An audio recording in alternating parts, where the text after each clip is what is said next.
आज हम बनाने जा रहे हैं सोया कबाब, जो कि टेस्ट में तो अच्छे लगते ही हैं, साथ ही जो वेजिटेरियन लोग हैं वो इसे बनाकर कबाब खाने का शौक़ पूरा कर सकते हैं। तो चलिए शुरू करते हैं। सोयाबीन के कबाब बनाने के लिए मैंने यहाँ पर 2 कप सोयाबीन की बड़ियाँ लिए हैं। आप यहाँ पर सोया चंक्स भी यूज़ कर सकते हैं या फिर सोयाबीन की जो बड़े साइज़ की बड़ियाँ होती हैं वो भी यूज़ कर सकते हैं। तो अब सबसे पहले हम इसके अंदर गर्म पानी डालेंगे और उसके बाद इसको हम 15 से 20 मिनट के लिए ढककर रख देंगे, जिससे कि हमारी सोयाबीन की बड़ियाँ अच्छे से फूल जाएं। तो इसके अंदर हमने गर्म पानी डाल दिया है। अब हम इसे 15-20 मिनट के लिए साइड रख देंगे।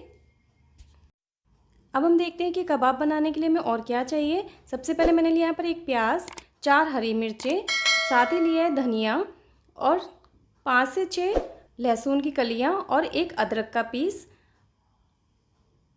अब 15 मिनट हो चुके हैं और हमारी सोयाबीन की बड़ियाँ अच्छे से भीग चुकी हैं। देखिए, जब हम इसे दबा रहे हैं तो अच्छे से दब रही हैं, इसका मतलब ये अच्छे से फूल चुकी हैं।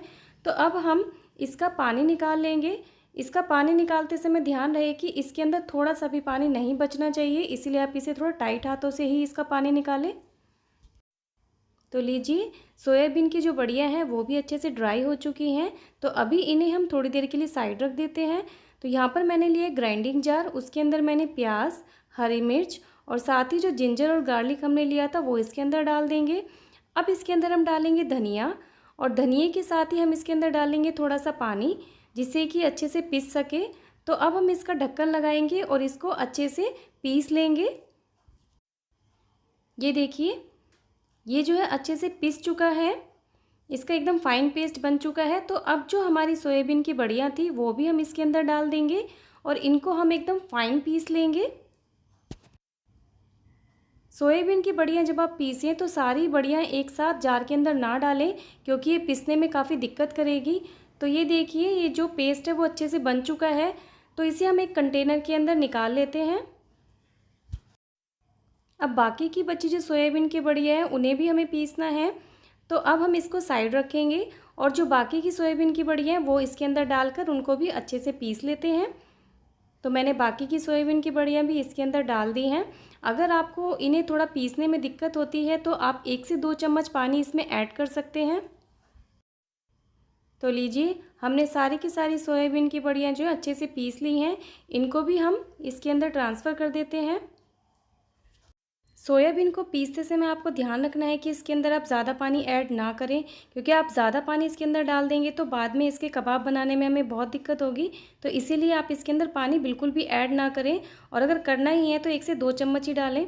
तो अब बाइंडिंग के लिए मैंने इसमें डाला है 2 चम्मच कॉर्नफ्लावर और साथ ही डाला है 2 चम्मच मैदा, जिससे कि हमारे जो सोयाबीन के कबाब है उसके अंदर अच्छी बाइंडिंग आएगी। अब टेस्ट के अकॉर्डिंग इसमें नमक डाल दें, साथ ही डालें इसके अंदर लाल मिर्च। अब इसके अंदर मैंने डाला है आधी चम्मच भुना हुआ जीरा और साथ ही डाला है आधी चम्मच हल्दी। अब इसके अंदर हम डालेंगे 1 चम्मच गरम मसाला, साथ ही डालेंगे कश्मीरी लाल मिर्च और अब डालेंगे 1 चम्मच अमचूर पाउडर। अब अगर आपके पास केवड़ा वाटर है तो आप इसके अंदर 1 चम्मच डाल दीजिए, और अगर नहीं है तो आप इसके अंदर इलायची पाउडर डाल सकते हैं। और अगर वो भी नहीं है तो आप इसको ऐसे ही बना सकते हैं, ये ऐसे भी बहुत अच्छा लगता है। सोयाबीन का अपना कोई टेस्ट नहीं होता है, बिल्कुल फीका होता है। तो इसलिए जब आप इसके अंदर मसाले ऐड करें तो वो अच्छे से ऐड करें ताकि ये थोड़ा स्पाइसी बने। तो बस अब इसे अपने हाथों से अच्छे से मिक्स कर लें और इस तरह का इसका अच्छा सा पेस्ट बना लें। अब कबाब बनाने के लिए हमें चाहिए किस तरह की पेंसिल, जिसकी हेल्प से हम कबाब बना पाएंगे। और अब हम आटे की लोई के बराबर ये सोयाबीन लेंगे और उसको पेंसिल के ऊपर इस तरह से चिपकाएंगे।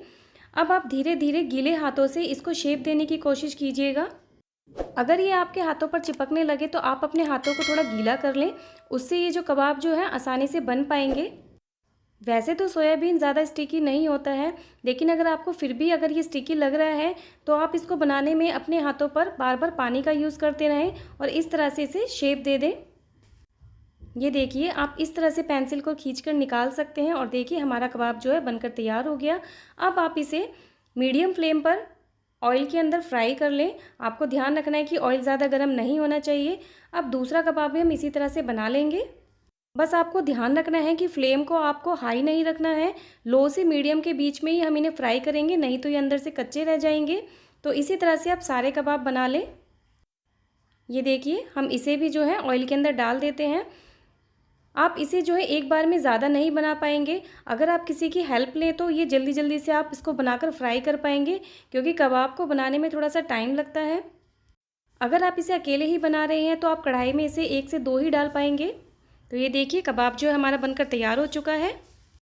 कबाब बनाते समय आपको ध्यान रखना है कि इसके अंदर आप मैदा और कॉर्नफ्लोर को ज़्यादा ऐड ना करें, नहीं तो ये बहुत ज़्यादा टाइट बनेंगे और उनका टेस्ट ख़राब हो जाएगा। और अगर आपको कबाब को इस तरह की शेप देने में दिक्कत होती है तो आप जो है बिल्कुल सिंपल तरीके से इस तरह से जो है सोयाबीन के कबाब बना सकते हैं। बस उसको इस तरह से गोल कर लें और कढ़ाई के अंदर डालकर फ्राई कर लें। ये बहुत ही आसान तरीका है सोयाबीन के कबाब बनाने का। आप इन कबाब को अपनी चॉइस के अकॉर्डिंग कैसी भी शेप दे सकते हैं। टेस्ट में तो कोई फ़र्क नहीं आने वाला है, बस आप अपने अकॉर्डिंग इनको शेप दीजिएगा और इनको इस तरह से फ्राई कर लेना है। तो लीजिए, सोयाबीन के कबाब बनकर तैयार हैं। आप भी इनको बनाइएगा, खुद भी खाइए, अपने फैमिली मेम्बर्स को भी खिलाइए। और अगर आपको मेरी रेसिपी पसंद आए तो मेरी वीडियो को लाइक ज़रूर कीजिएगा। और अगर अभी तक आपने मेरे चैनल को सब्सक्राइब नहीं किया है तो प्लीज़ सब्सक्राइब कर लीजिएगा। साथ ही बेल आइकन को प्रेस कर दीजिएगा ताकि आपको मेरे वीडियो की नोटिफिकेशन टाइम से मिलते रहे। मिलते हैं अपने नेक्स्ट वीडियो में इसी तरह की टेस्टी रेसिपी के साथ।